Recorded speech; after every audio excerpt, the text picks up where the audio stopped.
YouTube channel of Adarsh Navodaya education group. कल हम लोगों ने पढ़ लिया था डिग्रीज ऑफ कंपैरिजन। आज हम लोग पढ़ेंगे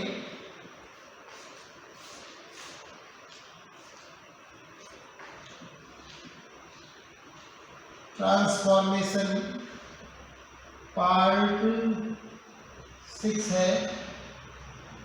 हम लोगों ने डिग्रीज ऑफ कंपैरिजन पढ़ लिया था और उसके बाद आज हम लोग पढ़ेंगे sentences those show conditions can be changed in many other ways also। वे वाक्य जो शर्त को दिखाते हैं उन्हें और भी कई तरीकों से बदला जा सकता है, यही हम लोग आज देखेंगे। कंडीशन शोइंग सेंटेंसेज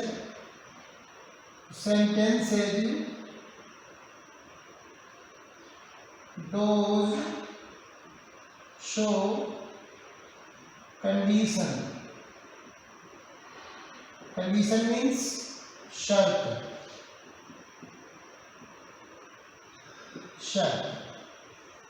शर्त जो ज़्यादातर most of conditions sentences starting with the conjunction if so particularly condition, वे वाक्य जो ज़्यादातर इन मोस्ट ऑफ कंडीशन ज़्यादातर स्थितियों में इफ से शुरू होते हैं, शर्त को प्रकट करते हैं।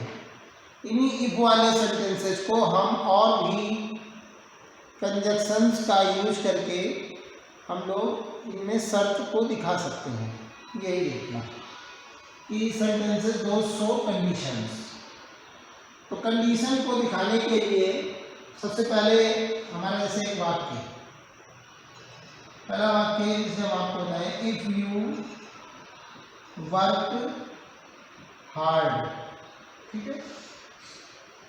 If you work hard comma you will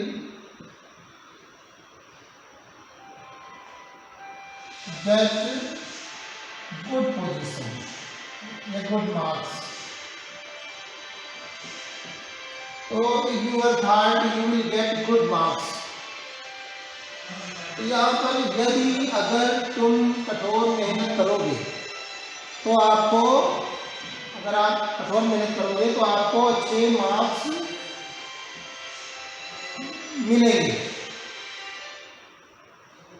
तो देखिए ये एक शर्त है कि हम पहले ऐसा करेंगे तो ऐसा होगा। इस तरह के वाक्य शर्त कंडीशन में आते हैं और ऐसे कंडीशन वाले शर्तों को ट्रांसफॉर्मेशन में आप जानते हैं कि एक वाक्य को दूसरी तरह से कैसे लिखा जा सकता है और अलग अलग डिवाइसेस का यूज करके। देखिए जैसे मान लो कोई वाक्य हो जो शर्त को दिखाता है और इफ से स्टार्ट होता है, तो आप इसे सबसे पहले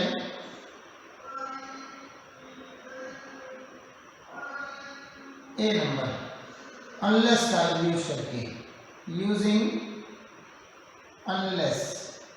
अनलेस का क्या मतलब होता है? अनलेस का मतलब होता है इफ नॉट। अनलेस का मतलब है इफ नॉट, ठीक है। अगर सेंटेंस में नॉट आ जाए तो और नॉट नहीं लगाया जाता। तो देखिए कि यूजिंग अनलेस, अनलेस का मतलब है इफ नॉट। तो इसमें अगर हम अनलेस का यूज करके करें तो अनलेस के सेंस में नॉट पहले से ही है, इसलिए और नॉट नहीं लगाया जा सकता। तो इफ को हटाकर अगर हम यहाँ लिखें अनलेस का प्रयोग करके, तो unless you work hard comma you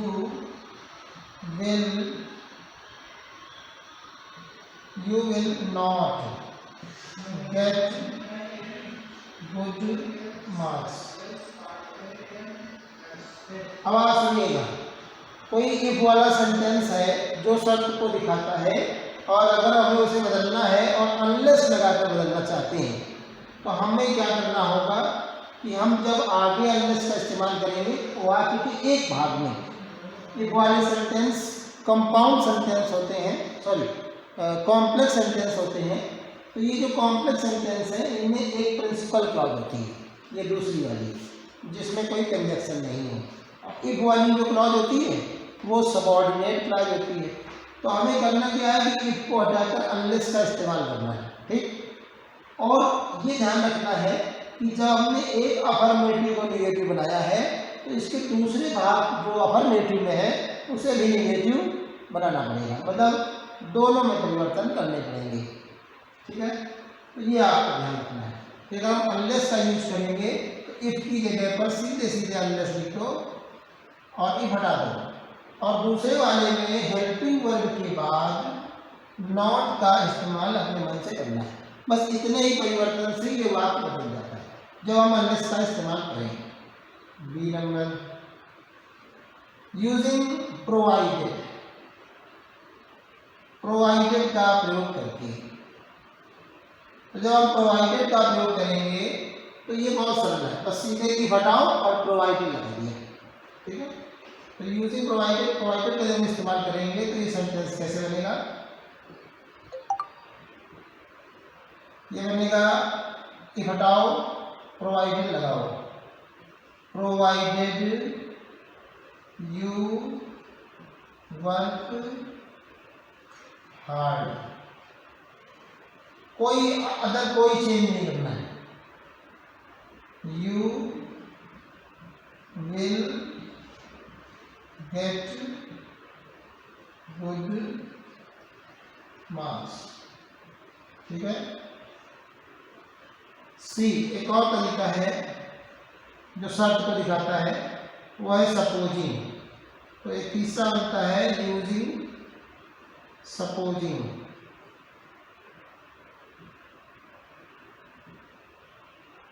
using supposing,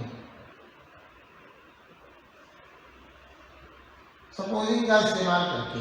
तो बस इसमें भी यही करना है कि जहाँ प्रोवाइडेड लिखा हुआ है वहाँ पे सपोजिंग लिख दो, या जहाँ इफ लिखा है वहाँ सपोजिंग लिख दो।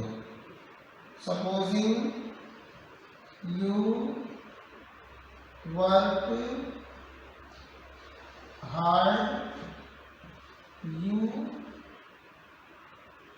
विल गेट गुड मार्क्स, ठीक है। ये तीन हो गए सी। 4 नंबर देखिए, चौथे में 4 है प्रोवाइडेड, सपोजिंग, अनलेस। इसके बाद चौथे नंबर पर हम बट फॉर का इस्तेमाल करके, ये प्रीपोजिशनल फ्रेज है, यूजिंग प्रीपोजिशनल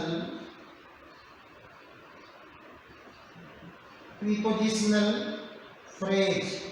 ये प्रीपोजिशनल फ्रेज किसे कहते हैं? प्रीपोजिशनल फ्रेज का मतलब ये होता है कि कोई ऐसा शब्दों का समूह, अ ग्रुप ऑफ वर्ड्स, जिसमें प्रीपोजिशन हो और कोई अन्य शब्द हो या एक से अधिक शब्द हो, तो ऐसे शब्द मिल करके जो प्रीपोजिशन से स्टार्ट हो रहा हो या प्रीपोजिशन से समाप्त हो रहा हो, ऐसे प्रीपोजिशन से बने हुए शब्दों के समूह को प्रीपोजिशनल फ्रेज कहते हैं। Using prepositional phrase but for,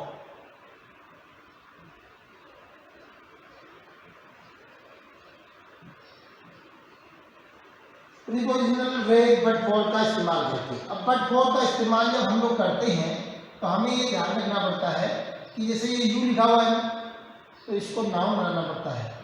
ये जो वर्क है, इसमें जो मेन वर्क है उसको लेकर और उसके पहले जो प्रोनाउन लिखा होगा उसको एडजेक्टिव बनाकर हम इस्तेमाल करते हैं। देखिए कैसे,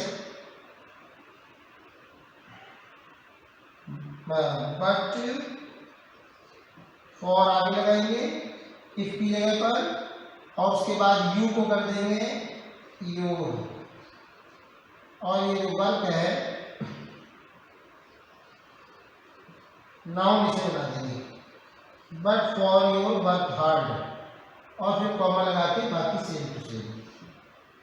मतलब हम लोग क्या करेंगे, फॉर के बाद जैसे नाउन आता है तो नाउन फ्रेज बना देंगे इसको, जिसमें वर्क मेन हेड वर्ड हो जाएगा नाउन, और योर बन जाएगा इसका एडजेक्टिव, और ये हार्ड जो है इसका एडवर्ब होगा। इससे एक फ्रेज बनेगा, इसे हम लोग नाउन फ्रेज के नाम से जानते हैं।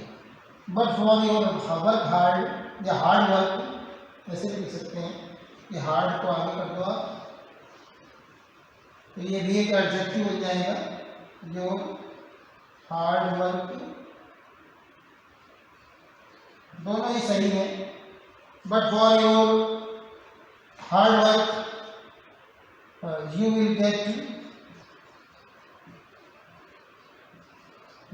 get good marks। ठीक है, तो अभी ये आपने 4 देखे, और देखिए अभी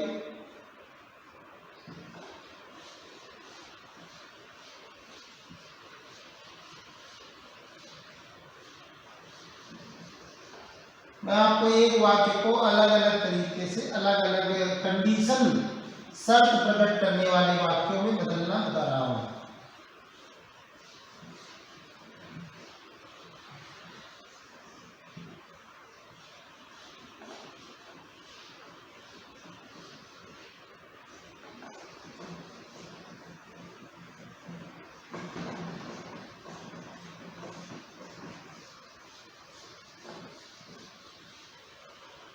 देखिए इसका बी नंबर हो गया।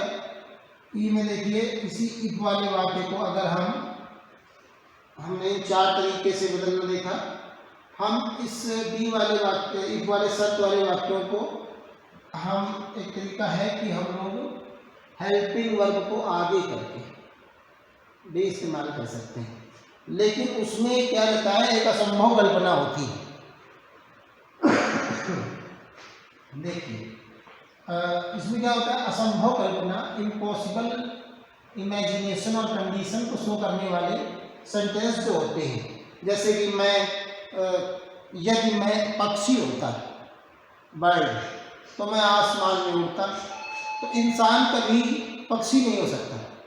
तो ये एक असंभव कल्पना है। शर्त वाले कंडीशन में, मतलब कंडीशन फ्रेम सेंटेंसेज में, शर्त वाले वाक्यों में शर्त 3 तरह की होती है, जिनमें एक असंभव कल्पना भी होती है, असंभव शर्त भी होती है। तो जब असंभव शर्त में, जैसे कि मैं अगर राजा होता तो मैं ये सारा राजपाट दान कर देता, इस तरह के वाक्यों में, असंभव को दिखाने वाले वाक्यों में सिंगुलर सब्जेक्ट के साथ प्लूरल वर्ब आती है। जैसे आई के साथ वाज आना चाहिए, वाज नहीं आता, वर आता है।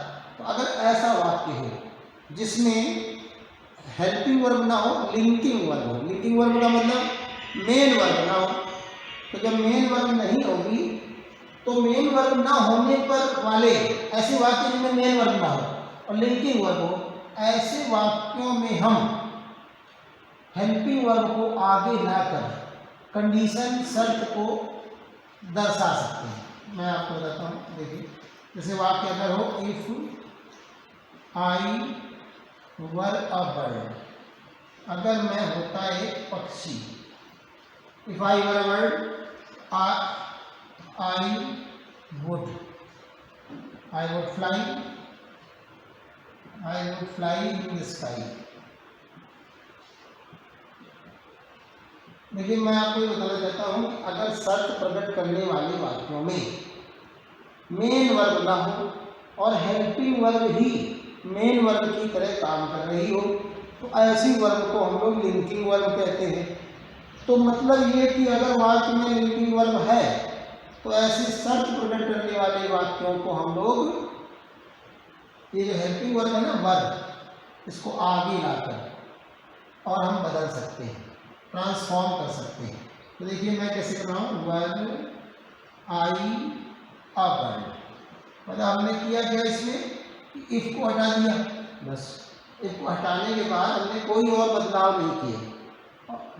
There must not be any type of change excepting removing if को हटाने के अलावा कोई बदलाव नहीं किया। और एक दूसरा बदलाव क्या किया, वर हेल्पिंग वर्ब जो लिंकिंग वर्ब थी उसको आगे ले आए। तो were I a bird comma I would fly in the sky, ये बदलाव हो गया बस। और इस तरह से हमने इस कंडीशन शर्त को दिखाने वाले वाक्य जिसमें असंभव कल्पना थी उसको ऐसे बदल दिया। एक और है इसमें शर्त वाले वाक्य को बदलने के लिए, जिसे हम लोग कहते हैं इम्परेटिव मूड का प्रयोग करके। Imperative mood using imperative mode. Imperative mode ये होता क्या है? इम्परेटिव मूड, इम्परेटिव मूड का मतलब होता है वाक्य को इम्परेटिव सेंटेंस में बदलकर। सेंटेंस हमें पता है कि 5 तरह के होते हैं। There are 5 types of sentences. First assertive, second interrogative, third imperative, fourth optative and fifth exclamatory. Imperative mood का मतलब क्या होता है? या तो आदेश। तो इम्परेटिव का जो मेन बेसिक सेंस वो है वो ऑर्डर ही है। बाकी उसमें सजेशन और रिक्वेस्ट भी होते हैं, लेकिन वो बेसिक सेंस में नहीं होते। मतलब मूल रूप से जो हमारा इम्परेटिव मूड का अर्थ है वो है वाक्य को आदेशात्मक वाक्य में बदल देना। तो अगर एक वाला वाक्य है दिया हुआ है और उसे आप आदेशात्मक वाक्य में बदल करके भी रिप्रेजेंट कर सकते हैं।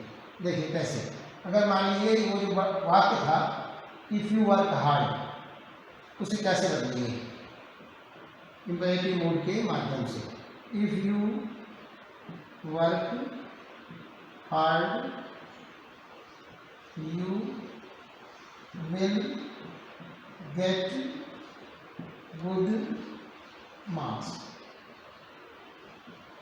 ये वाक्य था, या ऊपर वाला वाक्य हो, कोई भी हो, लेकिन इम्परेटिव मूड बनाने के लिए मेन वर्ब जरूरी है उसमें, क्योंकि इम्परेटिव सेंटेंस मेन वर्ब से ही शुरू होते हैं। अभी असंभव कल्पना को दिखाने वाला वाक्य if I were a word, ये इम्परेटिव मूड से नहीं बनेगा। इम्परेटिव मूड के लिए इफ हो और मेन वर्ब हो। देखिए इसमें हम देख रहे हैं मेन वर्ब भी है, इफ है। तो हमें करना क्या है कि इम्परेटिव मूड बनाने के लिए हमें मेन वर्ब पहले चाहिए होती है, क्योंकि इम्परेटिव सेंटेंस आप जानते हैं कि या तो मेन वर्ब की फर्स्ट फॉर्म से शुरू होगी या do not plus V1 verb की फर्स्ट फॉर्म से शुरू होगी। तो इसलिए यहाँ पर हमें डू नॉट है नहीं तो डू नॉट नहीं लिखेंगे और वर्ब के पहले जो है उसे हटा देंगे। तो यहाँ वर्ब ये रही, वर्ब की फर्स्ट फॉर्म, इसी को लाओ वर्क हार्ड। अब क्या होता था, हम लोगों ने पहले वाक्य किए उनमें इस कॉमा को हम लोगों ने हटाया नहीं, लगा देने दिया एज इट इज। लेकिन अब इस वाले में ही हटता है, इसकी जगह पे आता है and condition. Work hard and you will get good marks. तो इस तरह से आपने देखा कि शर्त को दिखाने वाले वाक्यों को हम 6 तरह से बदल सकते हैं। 6 वाक्यों में बदल सकते हैं अलग अलग चीज़ों का इस्तेमाल करके। लिस्ट वाइज मैं बताऊँ आपको कि इफ वाले को अगर हम चेंज करना चाहें तो 1 नंबर पे हम लोग अनलेस का यूज कर सकते हैं। इसका अनलेस, ठीक है। अनलेस में दोनों तरफ नॉट लगता है, दोनों हिस्सों में, पार्ट्स में, ठीक है। दूसरा है प्रोवाइडेड का इस्तेमाल करके। प्रोवाइडेड सरल है, इसमें सीधे बस इफ हटाओ प्रोवाइडेड लगाओ, कोई दिक्कत नहीं, कोई चेंजमेंट नहीं। इसी तरह प्रोवाइडेड की तरह सपोजिंग भी है। सपोजिंग में भी अपने को कुछ नहीं करना, बस प्रोवाइडेड इफ हटाया तो चाहे प्रोवाइडेड लगा दो चाहे सपोजिंग लगा दो, बदल गया। 4 नंबर मैंने आपको बताया था अभी बी में कि हम लोग इसमें बट फॉर का इस्तेमाल कर सकते हैं, प्रीपोजिशनल फ्रेज। बट फॉर हो गया। 5 नंबर में हम लोग इसमें इस्तेमाल कर सकते हैं, मैंने आपको बताया कि हेल्पिंग वर्ब लाकर, आगे लाकर। तो हेल्पिंग वर्ब को सबसे पहले लाकर, तो राइटिंग या placing helping verb first of all in impossible condition. Placing helping verb, placing helping verb first of all, ये पांचवी स्थिति है। और 6 है मैंने आपको बताई कि इम्परेटिव मूड,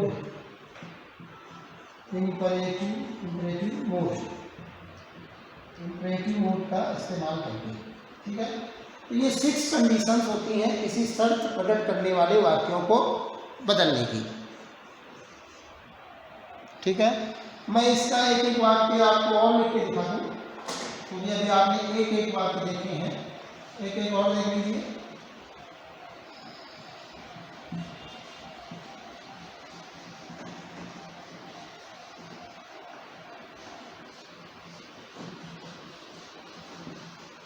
मैं आपको ऐसा ही एक वाक्य और देता हूँ, पहले आपको करिए।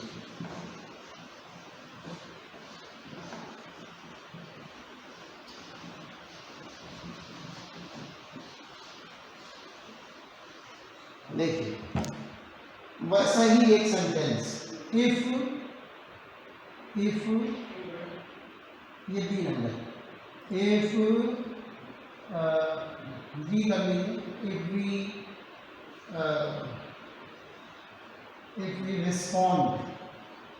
if we respond earlier, अगर हम पहले प्रतिक्रिया देते तो स्थितियां अलग होती।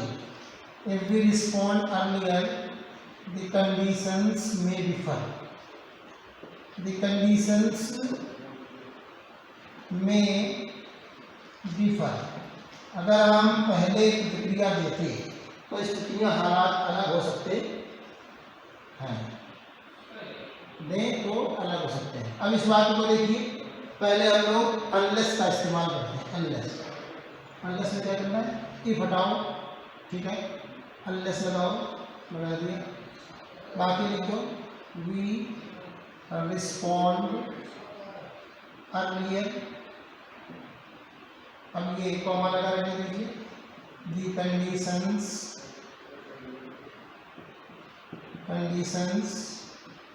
में आपको इधर करना क्या है, नॉट लगाना है, एक और नॉट और देखा। अनलेस आप जब यूज करेंगे तो आपको क्या करना पड़ेगा, कि हटाओ, अनलेस लगाओ और दूसरे पार्ट में हेल्पिंग वर्ब के बाद नॉट लगाओ। ओके, प्रोवाइडेड के इस्तेमाल में हमें कुछ खास करना नहीं है। प्रोवाइडेड में इफ हटाकर बस प्रोवाइडेड लगा देना, provided we respond earlier,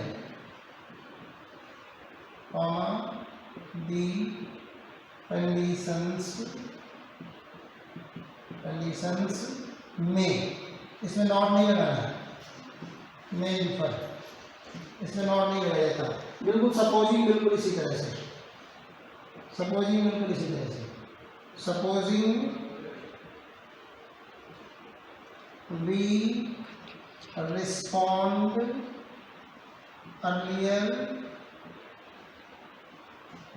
the conditions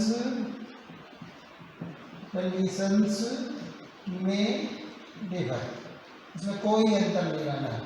but for में क्या करना पड़ता है, हमें इसे नाउन बनाना पड़ता है। चौथा देखिए, बट फॉर लगा दो, इफ हटा दो, और जो वी है इसका हमें करना क्या होगा, जैसे आपने देखा था यू का हमने बनाया था योर, तो वी का क्या होगा, आवर। पहले बट फॉर का हो गया, बट फॉर और वी का हो गया आवर, बट फॉर आवर।